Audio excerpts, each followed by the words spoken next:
the tampon cookie protest, Ethan loses his teeth, and more bad advice. Today on Brilliant Observations.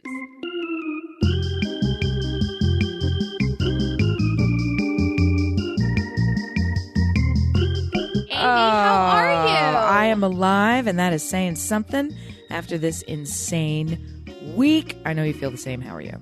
I don't completely feel the same. I did have an insane week, but I also know that early decision applications were due to colleges November 1st. And I know you have a college-bound child, a high school senior, who obviously submitted some shit by the 1st. And that is, we even talked about it, the worst possible time to put crazy pressure on a human being throughout the course of their life. The worst possible time is between the ages of 0 17 and 27. 17, really, and 23. Yes, agree. And that is when everything's due. And that's when the hormones are flying. The brain isn't developed. Everything's due. And it's dramatic. It's traumatic. It's all of the addicts. It's instamatic. It's hydromatic. I thought you were going to go a different way. I don't know it that well. I thought I was doing the lyrics from Grease, but I'm not. I don't know. You it that were. well. And I was in it. You'd think I would know. I thought you were going to take the route of in the attics of my life because I said all the addicts, and I thought I went a different direction. I went a D Sharp's direction, which you would kind of makes me a little queasy. I would pull from my own repertoire, but in fact, I did not. Repertoire. So how was that? Was it awful in your house, getting everything out, getting everything postmarked, getting everything Yeah, completely. submitted? 100%. It was as bad as you think, and then triple it. It was super bad. Actually, you should times it by 5 because 1, 2, 3, 4, 5 applications out on time. It was awful. It was as awful as you can imagine. You say out, but it's really the click of a mouse, isn't it? Aren't you submitting it online? I say something like put stamps on it and send it out, but yes, it is. It is the click of the mouse in the same way that in the torture chamber, it takes several minions many hours to string the harness and apparatus all around your groin and your neck. And then the dungeon master comes in and flicks the switch that says, now you die. Yeah, it's a long time getting to the click send. Let's just start there. There is a common app. It's so common. There's a common application, but it is a farce because everything needs to be customized for each school if you're going to really do it properly. You get a running start. You've had the opportunity, and my son also has to submit a portfolio. Each of the schools have different requirements for the portfolio, so that means there are 5 different portfolios. Yay! No, not yay. it's a fucking nightmare. And that's not even talking about the testing that he had to do. Like the testing. This is all essays. And colleges, correct me, please. Colleges say optional essay. And by the word optional, they mean do the fucking essay if you want to be considered for this spot. And so then you need to insert parent-child argument over what is the meaning of optional. So here we are in the literally 11 o'clock a.m. hour of how do we do this. And it also, let me just for the little micro note of the whole week.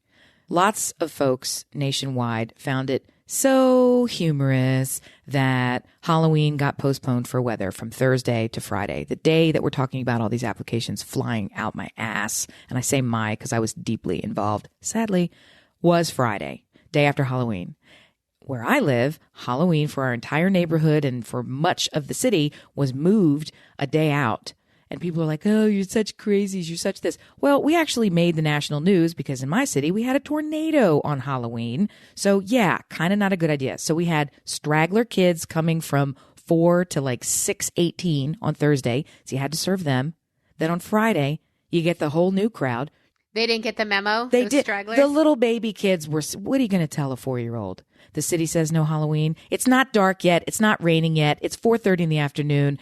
Just give them a Snickers and let them go home. They just went for, up and down the block. So, but the reality is I'm not going to turn away a little kid. So yeah. So we had to do double time that. So it was like the Halloween that would never end. And trick or treat, you still get to do the applications on the day they're fucking due.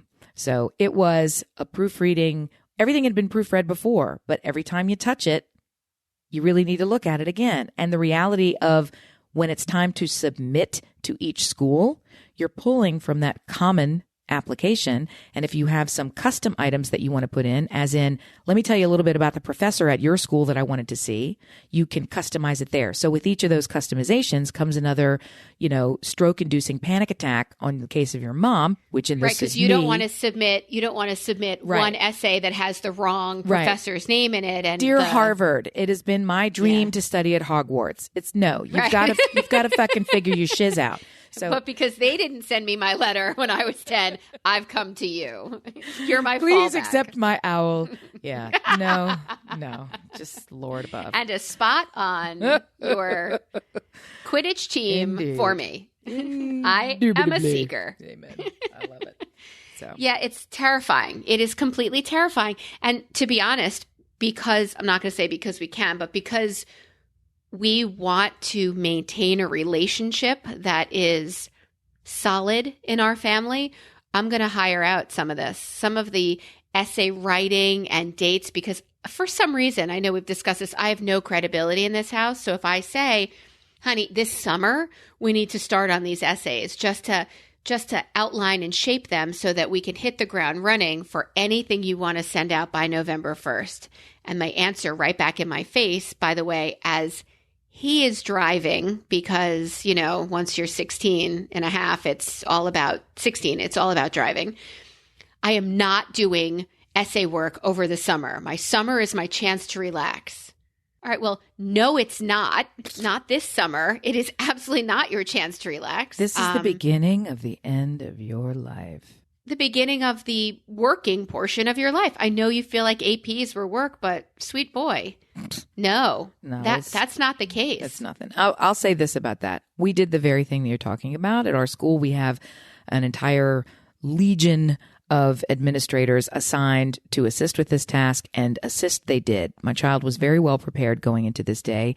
What we probably should have done is left a day or two to process the applications so that we could not feel so that we could take the time to just read each one. If I had an extra hour for each application to go out, I would feel very comfortable. And instead, it was a 5-hour slog to get them all out on the same day. And out they went, and they were correct. Crazy. And there's no issue there. But that's also because, obviously, I had turned my phone on off, and that spam risk came all the way through. Apologies, fans, but we do get phone calls from time to time.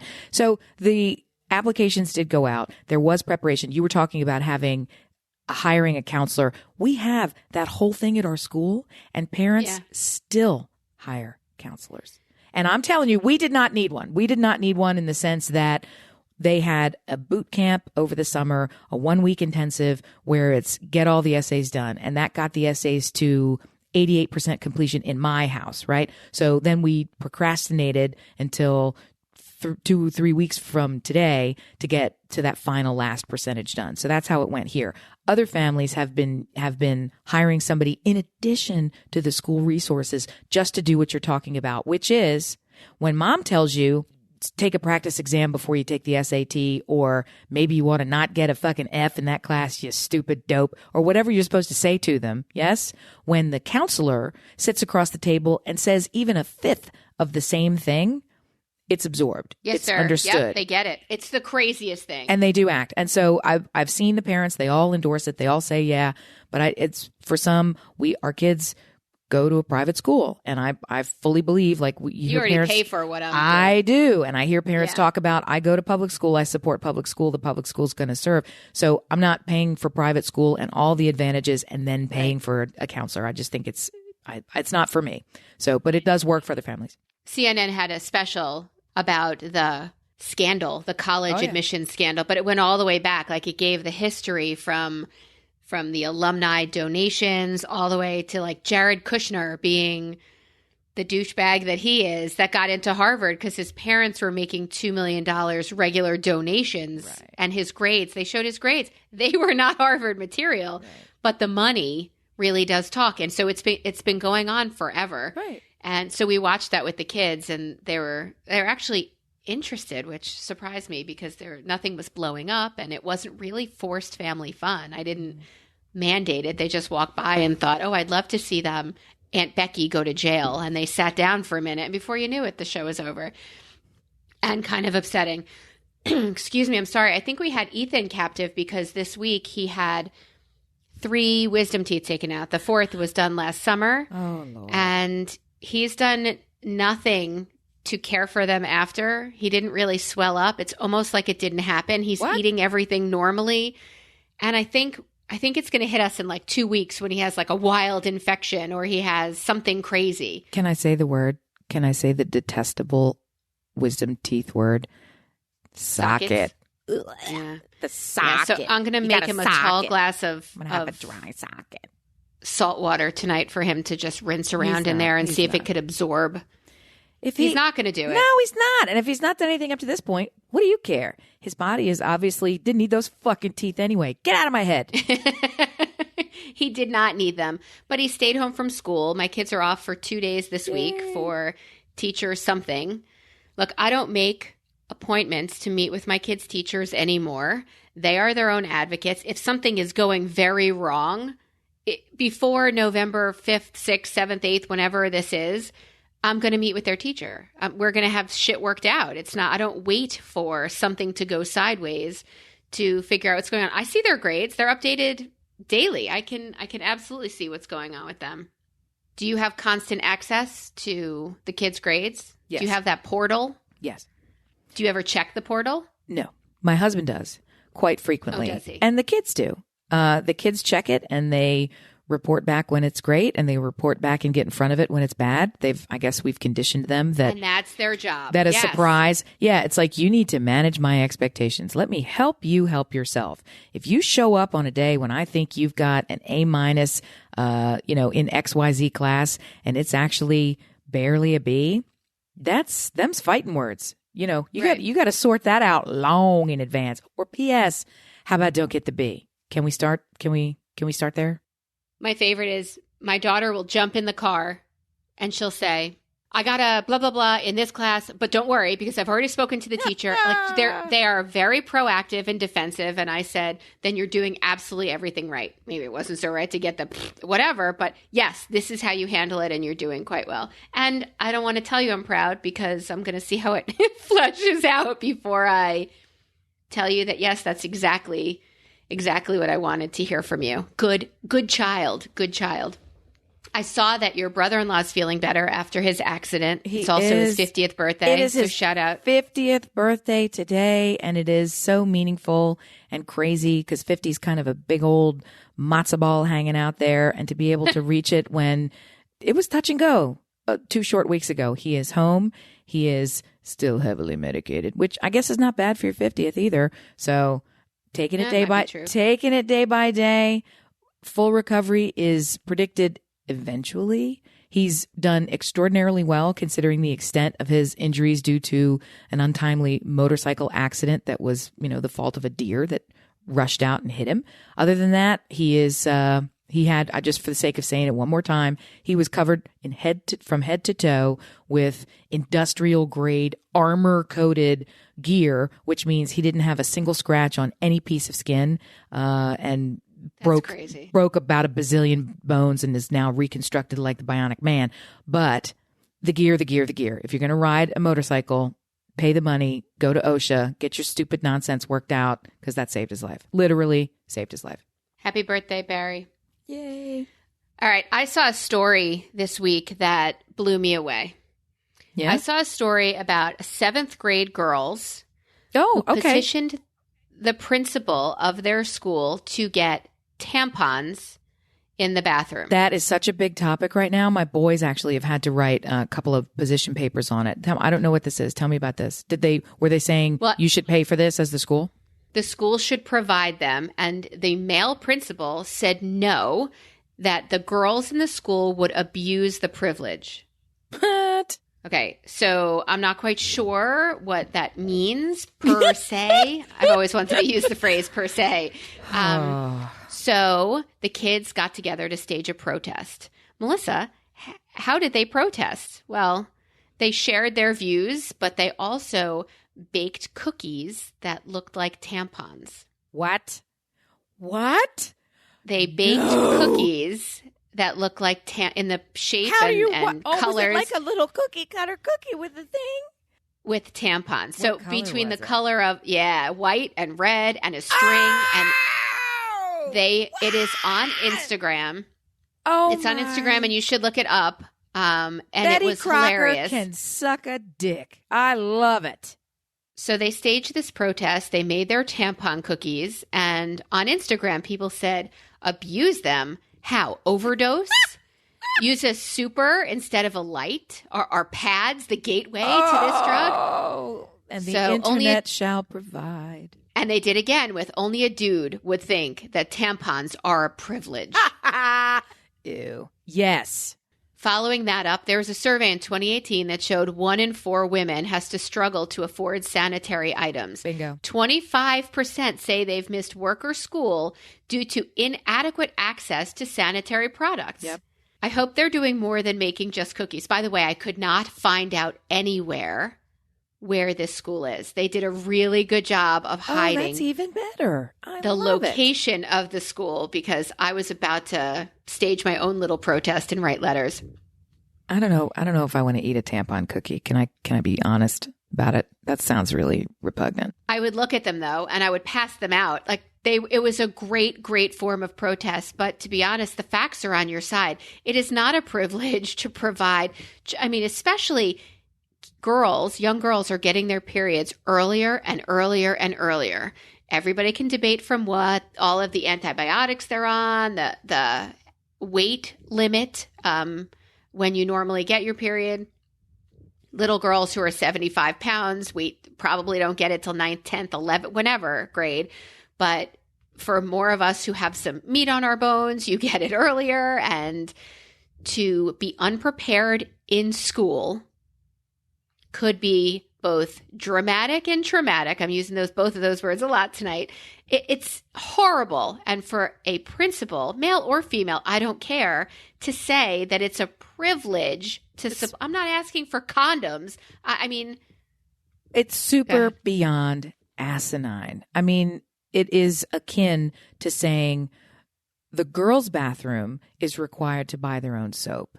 Because boys need it. They're just dirtier. But girls, you're not dirty, so you don't need the soap. If it's a specialty item, you can bring your own soap. You can bring your own toilet paper. You can subsidize your own plumbing. It's asinine. There are certain, because I was on the fence about this for a while, and it honestly only became a topic when I heard my kids having these. Tell me, what are they doing on this? The number one, the oldest, was tasked with, they were assigned positions in a debate, and he was tasked with feminine hygiene products should be tax-free everywhere. That should be mandated nationally. And he was saying that it was kind of stupid. And so we were he's like, I don't quite really get it. And that's where we sort of went into this, okay, well, let's consider, why would this make sense? And he's like, but his point was, okay, many things should be tax-free just because they're, baby items and diapers, and there's lots of things that should be tax-free. It's not a luxury item. It's not luxury. It's a necessity. But toilet paper is not tax-free, and we all require it. So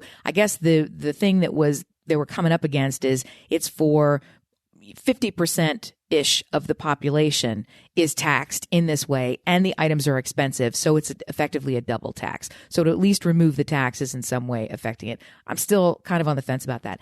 In the idea that it should be provided publicly, I think that's fair. I think that if you're in a public toilet, you have soap, you have water, you have plumbing, you have toilet paper. I think you should have it in the women's bathroom. I think you should. And I honestly got to say, if this was a dude-only care item, it would have been done a long time ago. I can't think of what a dude-only care item would be, because somebody would throw out condoms, and that is not at all equivalent. I can't think of an equivalency because there is none. There's not. We have plumbing. There's just super not. I love that these little home chefs decided that they're going to get all up in their business and say, look at seventh graders. How sweet and gross. It is. Really gross. It is both of those, but it's whenever I find myself, probably rarely, less frequent than I'd like, at big protest rallies or something like this, and you see the women who come dressed up as their own reproductive parts, or, it's like labia lady, and she's got all of her craziness and, like weird little, let me do yarn hairs. It's like, gal, we get it. Put it away. It's not, what? So some of that stuff is a little too real, but at the same time, why? You know, I'm asking for tissues. I'm asking for something that is a hygiene item, and you, principal jackass, don't get it. So enjoy this plate of bloody replica cookies and my, reproductive freedom. Suck on it. I think it's great. You get them, girls. I totally support them, and I wanted to support them, but there is no, dear listener, if you know at what school this was perpetrated, is that the right word? A fraud. Out these girls. Out them. Because I want to support them. I want to write them and say, yes, go you, yay you, other than on the Instagram post. I don't really want names. I don't want anything like that. But I would love to shave a principal who thinks that it's a luxury item, that it's a privilege to shove wadded cotton up your parts. That is, I know it. And I wonder, you're always in touch with this sort of thing, but is this a big enough deal where somebody else is going to pick up on it, where Playtex next week is going to say, and we're shipping giant cases of, baby Slims to the middle school of so everybody can have the privilege of experiencing their own bodies. Yeah. Maybe when we're finished recording, I will share it at Playtex at whatever, Tampon, whatever. Maybe I'll do that after this. Somebody should get Kotex, Tampax, get on it. But don't you think somebody's already done that? I'm not inventing the wheel here. They have parents. They know what the next step is. You're right. I'm going to assume they did it. Yeah, I love it. That's my favorite form of participation, is to come up with the idea and then decide, I don't need to do it. Somebody else has done it. Somebody else has got to have a finger on the pulse. All right, fuck you. I'll try it. I'll look into it. Oh, it's perfect. I used to like you. Hey, I have a friend who uses apple cider vinegar. Yeah, that friend is me. Are you familiar with? No, that friend is me. I do too. How do you use it? Painfully. I just drink it, swig it straight from the bottle. To do what? I guess make my life a little less happy. No, it's at least temporarily. In the short run, it makes me fucking miserable. It's a rebalancing agent for gut flora. And so it helps to regulate a lot of processes, and it is theoretically involved as a weight loss aid, that it helps you digest your food better, that it helps you balance your pH better, and it reduces cravings and all this sort of other madness. You're supposed to rub it on your eyebrows and, dangle your toes in it. They have something. It's all this horseshit. It's the same as I was going to say cotton balls. It's with a C. Coconut oil. That's the one. Coconut oil. Put it on your elbows. And shove it up your baking ass. soda. And then now people wanted to put charcoal everywhere. Yeah, I'm not doing that. I'm not doing that crazy shit. But the goby juice, I'll have that horrible, horrible business. And my cousin from a million years ago, who is the most beautiful woman to walk the planet, when she was just a teen, my grandmother would make a dandelion salad, truly with dandelions from the yard. Yes, this is what we had. This is what you eat. And she would eat the dandelion salad with straight up ass vinegar on it. She would just dunk them in vinegar. And I'm like, what are you doing? You must have the stomach of a tankard. How can you do this? But you know what? She runs marathons. She weighs 4 ounces, looking hot. So apple cider. And I think they made the lemonade out of it on the Calapachi Trail. Words in me today, not good. What's that trail? The trail where they all die. The kids play the trail game and die. That Oregon Trail? It's the Oregon Trail. They made lemonade out of nothing but lemons and that fucking vinegar. So, but apple cider vinegar has the mother. Okay. And they would drink it. So I have another friend. He's a man, and he lived with us for a while before he and one of my dearest friends got married. I've told you before, we take in, I don't want to say strays, there are no way strays, but we take in loved ones who are between, I don't know, houses, lives, whatever. They're in between. And I told you again, we have room and we have love and we have canines. That's all we have here. Room, love, canines. Got it. So they were staying with us for a few months, and I saw him take a spoon of apple cider vinegar. I mean, I have to explain. He is tall, thin, and not an ounce of fat on him. And I've seen him eat. I mean, he eats well, but I've seen him eat. He could eat both of us under the table, and you'd be like, do you just poop all day? Where does it go? Wow. He takes this apple cider vinegar, and he says that helps balance. It helps him better use what he eats. It helps his entire insides. Digestion, it helps with everything. So yeah, it's supposed to ward off sickness, make your brain bigger. Yes. Put hair on your Yes, poop, all of the things. Yes. Mm-hmm. So, okay, hello, Goose. I'm the gander. If it's good enough for you, let me try. I think it ran directly from my mouth like a rake, through my entire body. And it purged my entire body in maybe under 40 minutes. You're kidding. And then 40 minutes before it started to work purging. And then the rest of the day, I was with a magazine on the toilet. I could tell you everything on that magazine. And every letter that was written on the shampoo bottle in the bathroom and everything. Couldn't move from the toilet. So maybe your flora was all, it was. You needed this for you. You needed your inside to be roto-rooted. Aim, he does it every day. He does that every day. And now I think he takes like 2 spoonsful and pours them into water, mixes it up and drinks 8 ounces of water that way. Until I saw online that, what'd you call it, Gobi? Oh, I just made that up. But I think Gobi juice is a thing. Yeah. There's kombucha in the fridge that I don't drink. All this, yeah. No, kombucha is fucking disgusting. It's not drink, it's chew. I don't want to chew my drinks unless I taste fruit when I do it. Yeah, it's horrible. For God's sake. No, I get enough socks in the laundry room. Next. Exactly. So I have found, I think it is Gobi, I'm not positive. I have found the apple cider vinegar gummies. What? Yeah, and they have like super fruit in them too. This is not an ad for it. They do not sponsor us, so fuck you. But I take 2 of them don't buy them. So yeah, save them for me. I take 2 of them at the end of the day because I can't risk anything happening at the beginning of the day. I got a day. And I have to I'm knocking on my forehead, dear listener, because I can't find any wood in this room. And I have had luck.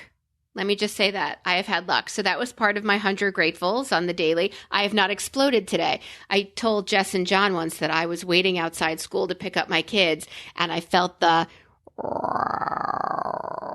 the beads of sweat started forming on my forehead and then running down my back, and like I thought I was going to die, and I had 12 minutes before the kids came out, and I was not going to make 12 minutes. I'm 7 minutes from home. Could I make 7 minutes? It was a horror show. And I, lucky as can be, have been taking this, a few weeks. And even longer than that, I've been on the healthier side. But I'm impressed, and I'm not going to stop. And it's in a gummy form. What could be better? It's gluten-free. It's dairy-free. It's everything free. I can't imagine what holds it together. But I love it. And it has those super fruits in it too. Well, it's not so bad when you swill that nonsense straight from the bottle. But I got to tell you, I've never had a reaction from it. It's never really done anything other than, I guess nominally you feel better for a little bit of time, or you notice that you're not sick that month, and then you say, "Oh, it must be this horrible thing that I'm doing." Like, I don't know. It's fighting off stuff. So I don't recommend apple cider vinegar, even though it says all of those wonderful things, because it tried to kill me one day. But I'm going to recommend the gummies because they are slightly fruit flavored. They're kind of gelatinous. They don't have real texture like a gummy bear or a worm would. So, but I don't mind it. You're really selling it. I don't mind it. It's number 5 on Yelp. I don't mind it. It didn't suck. I wasn't chained to the toilet. So Stop I'm going to recommend shitting my it. Pants that day. Yeah. I'm going to recommend it. Bing. Dear listener, have you tried anything like this that you'd like to recommend? And I want to let you know, Amy, I don't just float these things out there to dear listener with no response whatsoever. What? Last week we asked about shaming our children. Oh, no. And we did get a letter from a listener. Oh, no. Oh, no. Oh, no. Oh, no. Am I fired? Your kids? Yeah, am I fired? Do I get fired? No. We got, sometimes it was a quote. It's actually a person that we know, and we were there for this story, but she told a story about how her kid was pecking at her, kind of like when you had your full house and your middle child made you feel like a dick after serving everybody. And our friend said to her kid in front of all of the guests, of which we were two, "You can't be a dick all of the time." Oh, yes. That to which he choice. replied, "I'd like to use some of my time right now." Yes, I remember that vividly. And her point was, when our kids are smart and willful and they have all the words and a quick wit, it's not possible to take them down. They know we love them. And that's just where they're coming from. That's the thing. Part of telling that story here was just this week, this craziness, blah, blah, blah. But hearing it come out of my mouth again, it was like, I didn't really like it when it was happening. And I certainly don't like talking about it in that way. All of us know that we have unique relationships with our kids, that they're loving relationships, that a lot of it is based on the kind of inside trading that you have with your own kids, where you say something that in another house really wouldn't fly. Everybody's got their own setup. And level of comfort. There's a level of ridiculous comfort they have with us. Right. They know that it's a shorthand, really, because Mother, I've had 10 other brownies I could tell you about that you've made that are better. That's what it meant. Like, he meant to say your shorthand is, "This is ass. This might be actually the worst shit you've ever made." Right. Yeah, that's your shorthand. And that's just how. And if you think that made you look bad, you're out of your fucking mind, because the listeners we have get it, because they are just as frustrated. Our listeners are not the ones that you heard and saw at Mommy and Me that shit rainbows, that think their children shit rainbows. Does this mean they don't love their kids? Not for a hot second. They adore their children, but they also understand your kids could be assholes. Is it something that it's on a our job to professional level? Yes. It's just the way it is. And for you to say, "Oh no, my child is precious," and this, fuck you. Your child's also a douchebag, and I will name you 11 reasons why that is so. And I think one of them, the first 3 reasons, are you. Because you're doing the shitting rainbows thing and expecting only rainbows in reply, and so sharing those stories not only makes us all feel better about our lives, but makes us feel closer to you and understanding your life. And that's what this is all about, sharing our lives with our dear listener. Well, I appreciate How about them that. apples? I do. How about them apple cider vinegar? I like those apple cider vinegars, and I take it every day, and I get better from it. And I guess that's the point. I'm not necessarily worried about a world of judgment. I certainly know that that's coming my way regardless, podcast or no. The difference is when I recognize, oh, that's not up to what I want to be. That's not my standard. So it's just sort of floating that out there as well, that I wasn't saying all that stuff and saying, ha ha ha, I burned him too. It was like, I can't believe I did that. I'm embarrassed of myself. So, and Well, don't be. We've all fallen down that slide, and we've all gotten back up, wiped off our pants, and climbed right back up the stairs. Just to be thrown back down that slide. Perfect. I love it. So this week's letter comes from an anonymous listener who wants to know, do you have a friend whose spouse you dislike? And how does that work for you? Do I have a friend whose spouse I dislike? And how does that work for me? I'm sure I must. I don't mind. Do you have somebody at the ready? This is all brand new, so I don't have somebody loaded up. I'm running my list.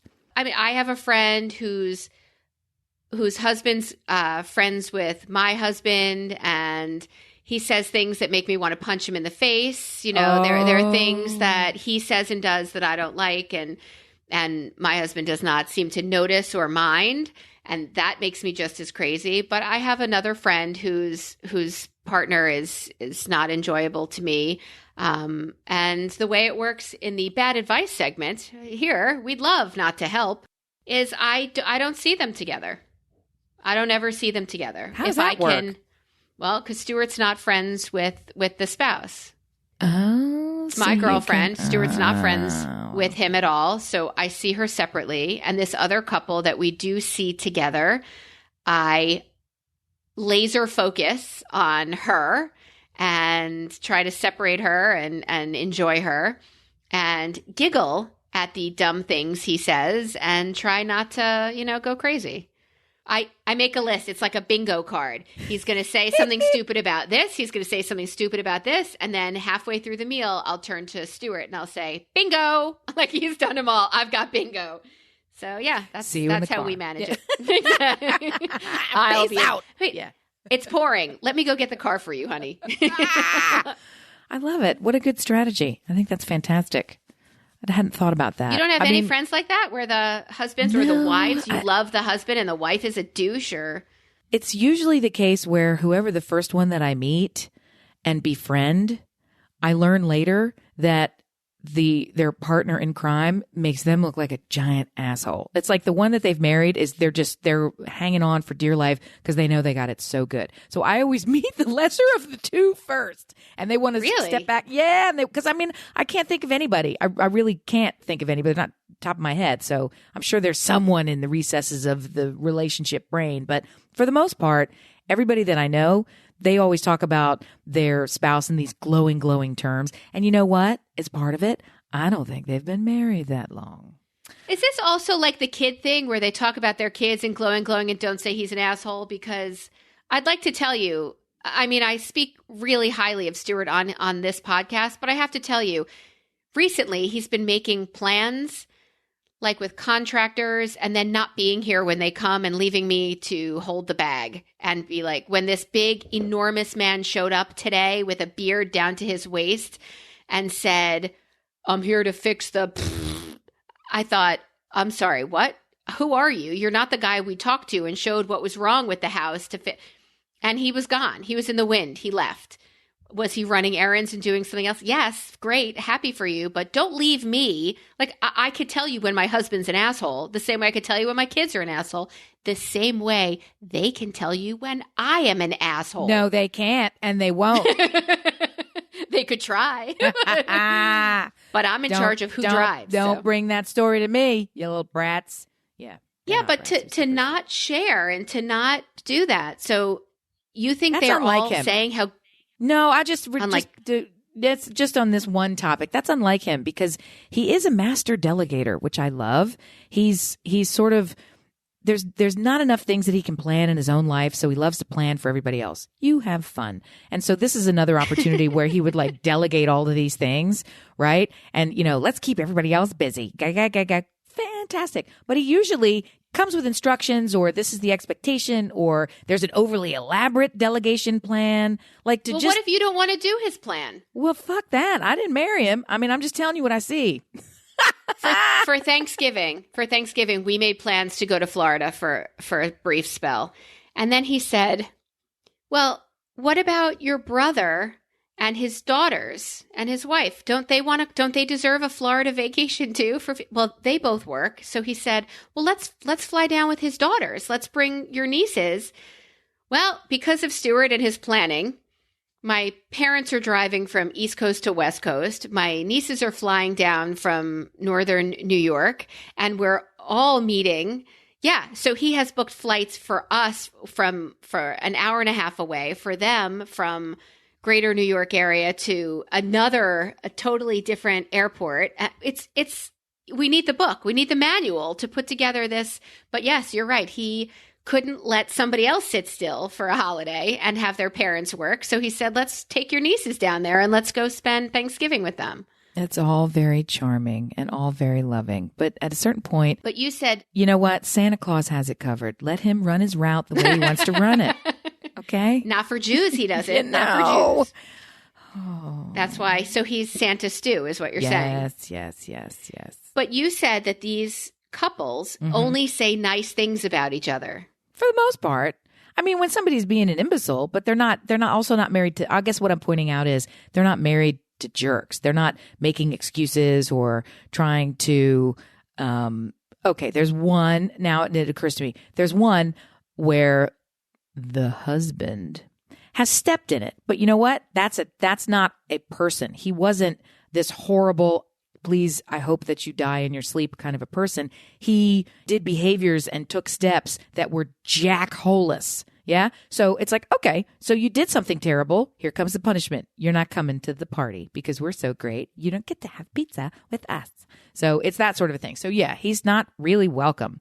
And it's the kind of thing where That's on him. That's is on it him. Forever? Is he in the doghouse forever? Well, that's not really up to me, is it? So, well, you are because you're the community. Are you going to let him out of the doghouse? I do. That's the hard part is when somebody, does the crazy, egregious, horrible, I have broken the pact. I ate the Oreo from the center of the tray instead of the edges. I don't know, did the thing that will not be done. It's not up to like a sandwich. It's not. I bit into a Kit Kat instead of snapping it down the side, because I'm a crazy person. Yeah, you are. So it's up to the spouse to say, we're gonna let this go. We're gonna say okay. And if she lets him back in, does your community rally around him again after he bit that Kit Kat in the most egregious way? There's no rallying around. There's no return to grace, but there is an extra slice at the pizza table that you can eat. Okay. I'm not going to shun you, but I'm also not going to call you for coffee or, hop in your car to go for a ride somewhere to get the extra ice or whatever the hell we need. No. Right. We're not friends, but right. Yeah. You're back at the table. You're back. Now you're starting at the kids. She's my friend. So, if she brings you along, okie doke. So that's the way that works. That's kind of how the couples thing worked for us. I'm like, I know you like him and I like him too until he fills my bingo board and I'm done. Like that's that's it, dude. Well, everybody else, what I said is they're also married relatively recently, like, somewhere around the 10-year mark, just shy of it or close to 15. I don't know. But they also... Are you the oldest couple in your group? Well, yeah. I mean, I'm 97 years old, so I don't really get a lot of other people who've been married since, the early... Dawn of time. Aughts. The aughts. Before the aughts. That's it. So when they talk about their spouse, they're still in that kind of, the kind of casual haze of dreamy. I got this catch, and it really worked out, and I guess things are pretty good. And then somebody will leave the sprinkler on all night, and it's like, that stupid fucking moron. So it happens, but it's not okay. Good. Yeah, but it's not someone who is, oh gosh, I apologize for George. He, I can't. What are you gonna do? It's none of that. And there's there's nobody who's hiding or embarrassed or any of this kind of stuff. So, but. Maybe dear listener, our advice to you is if you can see the friend, the male, the female, whomever is your buddy, without the partner, without the spouse, that's your preference. Make plans to meet for lunch, for breakfast, for just the two of you at drinks. I don't know if it's a opposite gender thing. That might be more of a problem. Stick to breakfast. You don't need the neighbors talking like in Amy's community.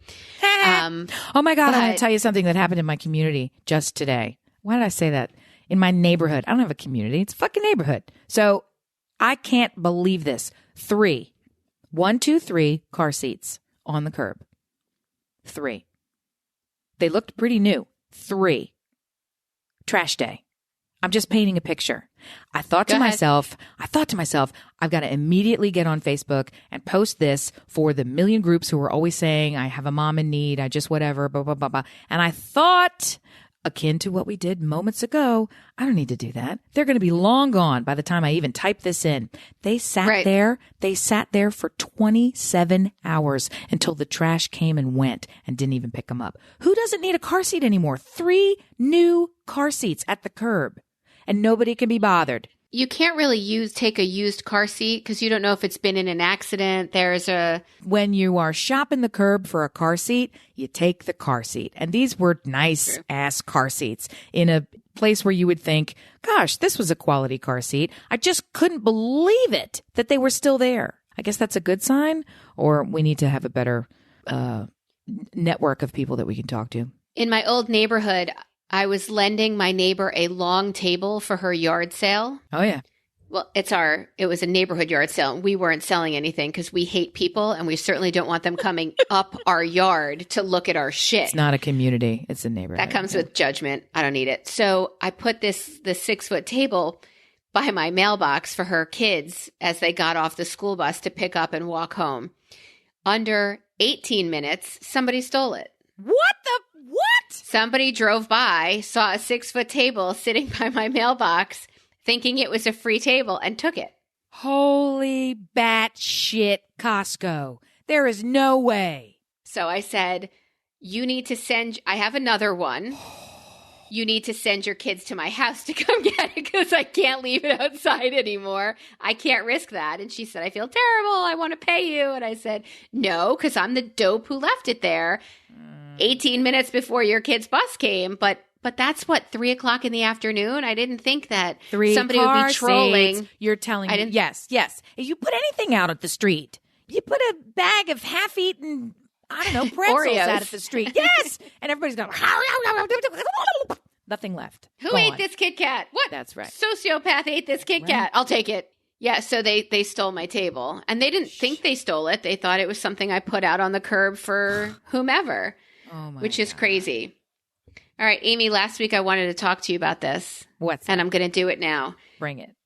It's your concept of the more I do, the less I feel like I've accomplished. Yeah, that was absolutely last week and last month and last 70 years. I don't know why it is.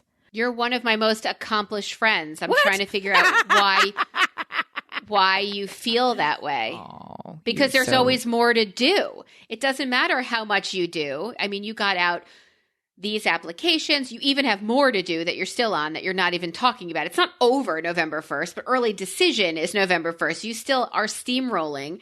You have a business. You have a partner, but you have your own business. You have a family. You have family who disappears, guests who come from far away. And you don't have guests like I do. Here's the linen closet. Grab yourself some towels. Here's your own bathroom. Stuart is crazy about making sure that you have enough toilet paper and everything you need in there.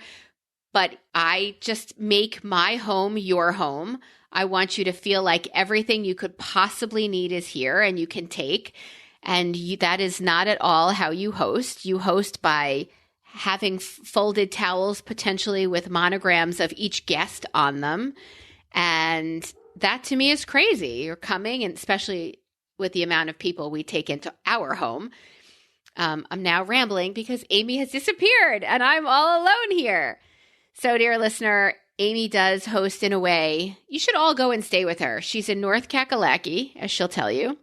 And she just makes, if you're a Real Housewives of New York City kind of girl, she makes it nice. She makes everything nice everywhere we go. We'll go away on our December trip, and Amy will take a meal, and she will make that meal, and she will make it nice, and she will decorate things in this house, Airbnb, just to make everybody feel comfortable. She will burn a candle or have her incense dispenser, which is what she did when she and I were in Atlanta together for the She Podcast Live. She makes everything nice.